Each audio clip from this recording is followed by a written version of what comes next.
嘛是防疫工作，继续要来关心台湾流感疫情小可较无遮尔严重。不离过顶礼拜，也是有10人家伫咧校挖到流感的案件。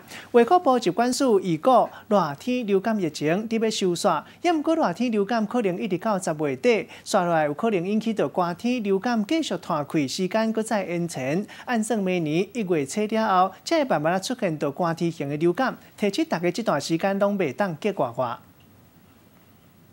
另外一个上新的现场，继续来看到，明仔就是双十国庆，鸿海集团创办人郭台铭会用企业领袖的身份，和市长郭文德做伙参加升旗典礼，和议员批评郭文德，甲市政府的活动变作是家己的政治舞台。团讲过阵营，新历10月20会公布头一波立法委员的名单。郭文德在起时，针对相关的议题，有上新的看法。这个国庆日就国庆日吧，这个。 是这样的，国庆升旗活动还是一个公开活动嘛？如果有人要来共襄盛举，当然是表示欢迎啊！不要想太多了，那什么政治啊，就是中华民国国庆日嘛，就这样而已啊。那你过去没有邀他，然后这一次怎么突然邀？那这个应该邀他吧？他有问说他能不能来？我说会的话，当然可以来啊。我们就送个邀请卡给他，对，因为现在邀请函给他。啊，这是他们先说要来的吗？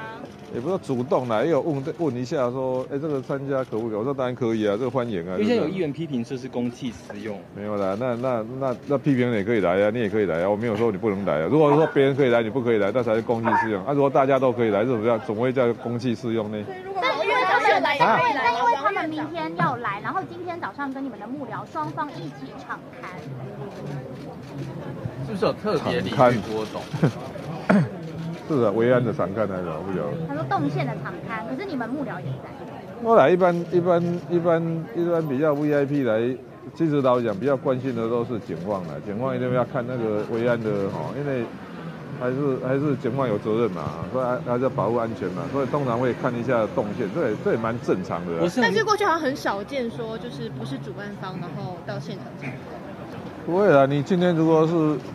你要是大牌艺人要来，我们也是要敞刊的。我想那是维安的问题的，不是什么维安还是必要的。对，过去有曾经敞刊过吗？还是这一次是第一次？今年第一次？不会啦，我跟你讲，只是平常没有这么大咖的来嘛。一般如果比较重要的人来，你说。 比较有名的艺人如果要来的话，一定也要常看的。那通常那个警方还是有它一定的维安规格。